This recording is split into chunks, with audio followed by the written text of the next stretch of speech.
Have you ever wondered why it's so difficult to reveal our true nature? When did you last feel completely free to express your deepest thoughts, emotions, and desires without filters, without masks, without that inner voice constantly dictating what should be said? Many of us carry a deep silent pain, the feeling of a life divided between who we truly are and who we think we must be to be accepted. It's like being trapped in a hall of mirrors, where each reflection shows only a distorted, partial version of ourselves, tailored to different people and situations.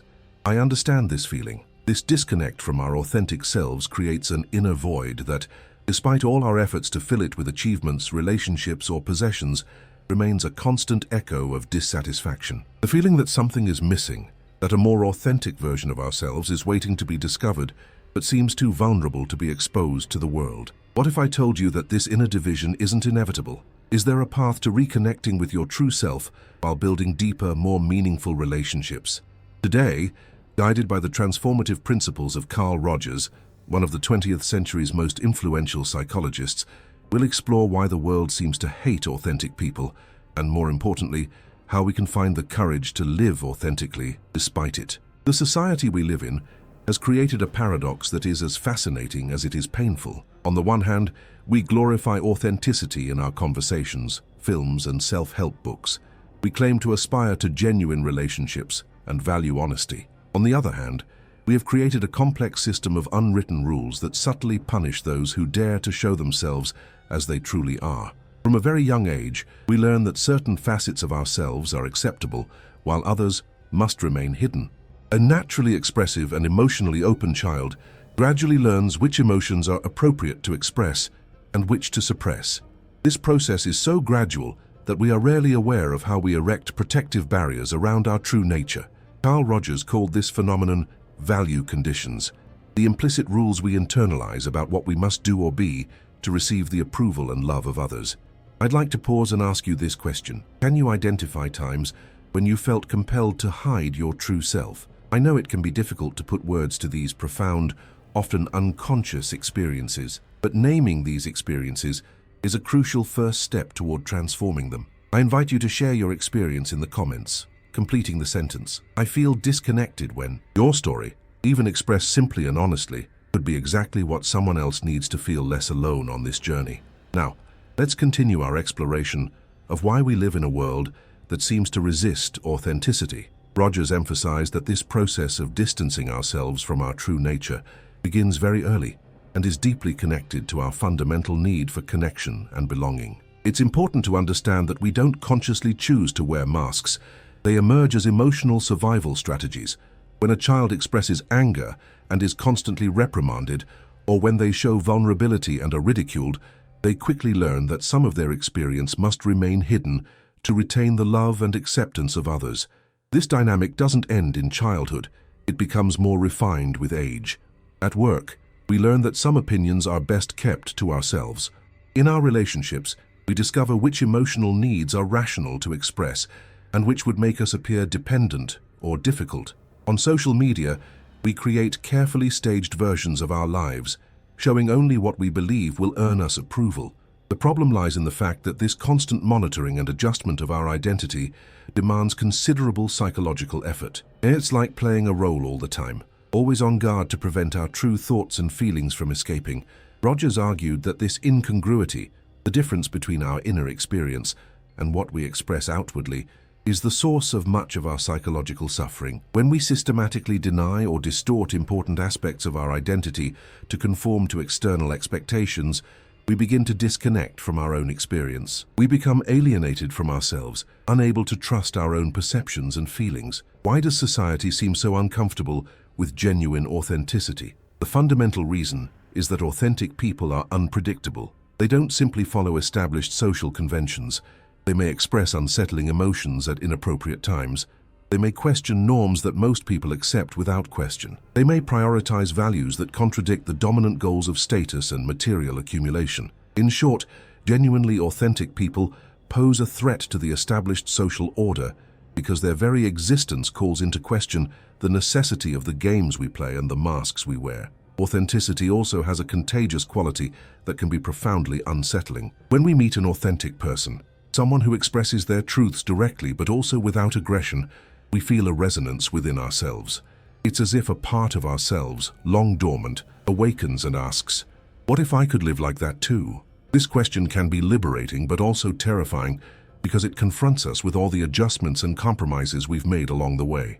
It's easier to label an authentic person as naive, reckless, or incompetent than to consider the possibility that we may have needlessly sacrificed essential aspects of our own personality. Rogers observed another fascinating phenomenon. Often those who most resist expressing their authenticity are those who most desire it. It's as if the authenticity of others acts like a painful mirror, reflecting everything we have repressed. When someone openly expresses their vulnerability, it can awaken our own unconscious vulnerability. When someone embarks on an unconventional path in accordance with their deepest values, it can bring back regrets about our abandoned dreams. This dynamic explains why sometimes the most hostile reactions to authenticity don't come from strangers, but from people close to us, family, friends, colleagues, who unconsciously sense that our authentic choices threaten their own equilibrium. What does Carl Rogers propose as an alternative to this exhausting game of masks and the pursuit of social approval? His proposal is surprisingly simple, yet profoundly complex. He suggests striving for greater coherence, a better alignment between our inner experience and our outward expression. Rogers does not advocate unbridled authenticity that completely ignores the social context or the needs of others. Rather, he proposes an authenticity imbued with compassion, which recognizes both our inner truth and the impact of our actions on others. The path to this authenticity begins with something that may seem counterintuitive: unconditional self-acceptance. Rogers emphasized that we can only truly accept and integrate all aspects of our being when we stop constantly judging our experiences as good or bad, acceptable or unacceptable. This doesn't mean approving of all our behaviors or acting impulsively on every desire. Rather, it means creating an inner space where all our experiences, our negative emotions, our inappropriate desires, our strange thoughts, can be acknowledged as integral parts of our humanity without undue shame. Think of it as the difference between suppressing anger, denying it completely, and acknowledging, "I am feeling angry now," without immediately reacting to it or condemning it. This simple act of inner recognition opens the way to more conscious choices about how to express that emotion constructively. The paradox highlighted by Rogers is that the more we accept all aspects of our inner experience, the more freedom we have to choose our outward behaviors. When we don't waste energy suppressing or denying parts of ourselves, we have more resources to respond to the present situation with clarity and intention. But how do we cultivate this authenticity in a world that often seems to suppress it? Rogers suggests that authenticity flourishes fully in relationships characterized by three essential qualities: empathy, unconditional positive regard, and congruence. When we encounter people who truly listen to us without judgment, who strive to understand the world from our perspective, and who communicate authentically, we gradually feel safe enough to let our guard down. These relationships become safe spaces where we can experience greater authenticity. The irony is that while we fear our authenticity will push others away, Rogers discovered the exact opposite. Relationships built on mutual authenticity are generally deeper, more fulfilling, and more lasting than those built on carefully constructed personalities. There is something profoundly liberating about being known and accepted for who you truly are. And there is something profoundly moving about knowing another person's inner truth, with all its complexities and contradictions. This doesn't mean the path to authenticity is easy or risk-free. Some people will be uncomfortable with your truth. Some systems will try to force you into conformity. There will be times when you question whether vulnerability is worth it. But Rogers convincingly demonstrates that the cost of constantly suppressing our true essence ultimately outweighs the risks of living more authentically. The self-alienation resulting from years of incongruity can manifest as chronic anxiety, depression, a sense of emptiness, or an existential crisis. What Rogers perceived as the body and mind's cry to reconnect with our true nature. One of Rogers' most valuable contributions lies in his observation that all human beings possess what he called the self-actualization tendency, a natural inclination toward growth, development, and the realization of our potential. When we create favorable conditions, both internally through self-acceptance and externally through supportive relationships, this natural tendency guides us toward greater authenticity and a fuller expression of our being. Like a plant that naturally turns toward the light, our essence seeks expression and fulfillment when obstacles are removed. The question may not be, why does the world hate authentic people? But rather, how can we create more spaces in our families, friendships, workplaces, and communities where authenticity is not only tolerated but actively encouraged? Rogers believed that even small islands of authenticity can gradually transform culture as a whole. Every time we choose to speak the truth with compassion, every time we welcome the authenticity of others with acceptance rather than judgment, we contribute to a world where fewer people are forced to live torn between their inner and outer selves. Being authentic doesn't mean never feeling fear or doubt again. It means choosing to act despite those feelings when something matters deeply to you. It doesn't mean indiscriminately sharing all your thoughts and feelings. It means developing discernment to know when, where, and with whom it is safe and appropriate to share different aspects of your experience. It doesn't mean never again caring about the impact you have on others. It means seeking ways to express your truth in a way that is both authentic and respectful. Imagine a world where we no longer have to waste so much energy pretending to be someone else. A world where we could dedicate that energy to discovering and developing our unique talents, building authentic connections, and creating and contributing in accordance with our deepest values. Rogers believed that such a world is not just a utopia, but a concrete possibility that we can cultivate every day through our choices of authenticity and acceptance. Rogers' invitation is a silent revolution that takes root within us. Not a revolution of violent overthrow, but of gradual liberation from the inner prisons we have built. A revolution that fosters a growing self-awareness, self-compassion, and a fuller expression of our true essence. In a world that often seems to prioritize conformity over authenticity, choosing the path of integrity may seem radical, but perhaps it is precisely the kind of radicalism our world needs most.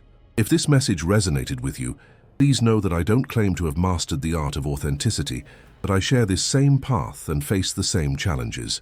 This channel is a supportive space where we can explore together the path to a more authentic life, guided by the transformative principles of Carl Rogers amidst the complexities of modern life. Here you won't find superficial advice or miracle solutions, but rather an invitation to deep reflection and respect for each person's unique journey. If you wish to continue this journey of self-discovery and personal growth, subscribe to the channel. It's a commitment to your emotional well-being. Turn on notifications so that these moments of reflection and connection become an integral part of your life. I am here by your side to offer you not definitive answers, but an authentic presence as we explore together the sometimes difficult, yet profoundly enriching terrain of authenticity. Shall we continue this conversation? In today's society, the pressure to conform is taking increasingly subtle and sophisticated forms. Social media has created a new space where we constantly present retouched versions of ourselves. Algorithms value certain types of expression and penalize others, thus creating new forms of digital value.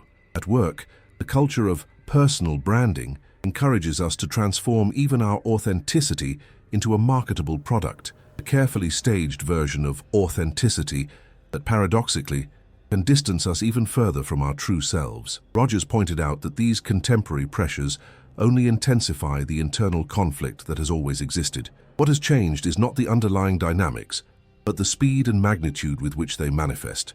We now receive constant real-time feedback on which aspects of ourselves elicit approval and which elicit rejection. This heightened awareness of how we are perceived can reinforce our tendency to adjust and modify our expression. At the same time, we have never had such access to different models of being and living. Thanks to the internet, we can find people who share our ideas, even when our perspectives or experiences are in the minority in our immediate circle. This opens up new avenues for authenticity and connection that did not exist in Rogers's time. What remains constant is the inner cost of a fragmented life. When we constantly monitor and adapt our expression to please different audiences, we lose touch with our inner center, that part of us that knows what is true and meaningful. We begin to feel like imposters, never fully present or engaged, always partially absorbed by the exhausting task of managing the impression we give. This state of constant vigilance drains us and deprives us of the spontaneous joy that arises when we are fully present and engaged in the moment. Rogers wasn't suggesting we completely ignore social realities or the consequences of our choices. He recognized the existence of contexts that demand certain adaptations. Rather, he proposed a greater awareness of the cost of these adaptations and deeper reflection on when and how we compromise with our authenticity. When we consciously choose to present only certain aspects of ourselves in a given context, this conscious choice preserves our inner integrity, unlike automatic and unconscious adaptations. Another central idea in Rogers' theory, with profound implications for our analysis, is the concept of conditional versus unconditional positive regard. Conditional positive regard is the love and acceptance we receive only when we fulfill certain conditions, when we behave in a certain way, achieve certain goals, or express only certain aspects of our experience. Conversely, unconditional positive regard is the acceptance we receive regardless of our behaviors, achievements, or expressions. It is the recognition of our intrinsic value as whole human beings. The tragedy lies in the fact that many of us grew up receiving conditional positive regard. As a result, we internalize the idea that our self-esteem depends on our ability to meet external expectations. We begin to perceive certain aspects of ourselves as good and others as bad or unacceptable. Gradually, we lose touch with these unacceptable aspects, relegating them to the background. This results in a distorted and incomplete image of who we are, what Rogers called a concept of self, as opposed to the totality of our experience. The path back to authenticity involves reclaiming the lost parts of ourselves. This begins with granting ourselves the unconditional acceptance we may not have sufficiently received from others. In practical terms, this means developing a different relationship with our inner experiences, a relationship marked by curiosity rather than judgment, by acceptance rather than repression. When a difficult emotion like jealousy, anger, or shame arises, instead of immediately suppressing or condemning it, we can learn to welcome it with compassion. Ah, I notice I'm jealous. That's part of the human experience. This simple act of compassionate recognition gradually dissolves the inner barriers that keep certain parts of ourselves fragmented and inaccessible. By integrating the totality of our experiences, our self-perception becomes more fluid, more complete, and more in harmony with our very essence. Paradoxically, true change is only possible through this unconditional acceptance of who we are. Freed from the effort to deny or repress aspects of our lives, we possess greater clarity and the resources necessary to make conscious decisions regarding our evolution and transformation. A fascinating aspect of Rogers' theory lies in his observation that the most fulfilled people, those who live in accordance with their values, are both more individualistic and more socially connected. By gaining coherence and fully accepting ourselves, we paradoxically become better able to forge authentic connections with others. This is because the energy we previously devoted to managing our social image is now available for genuine presence and empathetic listening. And the more secure we feel within ourselves, the less we need others to conform to our expectations for us to feel comfortable. Perhaps this is the most compelling answer to the fear that authenticity isolates us. Rogers discovered precisely the opposite. The more authentic we are, the more we are able to create deeply intimate and enriching connections. These connections may be fewer than the superficial relationships based on personality affinities, but they nourish our souls infinitely more. A single relationship where we can be fully ourselves has a far greater healing power than dozens of relationships where we must constantly control and modify our expression. The path to authenticity is neither a linear journey nor a final destination reached once and for all. It is a continuous process of awakening, accepting, and expressing our true nature. There will be moments of progress when we experience the liberating joy of letting go of the mask we have worn for so long. And there will be moments of setbacks when the fear of vulnerability pushes us to fall back into our old defense mechanisms. What matters, as Rogers emphasized, is not perfection on this path, but the willingness to keep moving toward wholeness, even imperfectly. As we continue down this path, we might make a surprising discovery. The world may be more receptive to our authenticity than we feared. Undoubtedly, some will be uncomfortable with our truth, but we will also find people drawn to the freshness of someone who seeks to live authentically. In a world so saturated with lies and superficiality, authenticity exerts a unique magnetic force. As Rogers said, the curious paradox is that when I accept myself as I am, then I can change.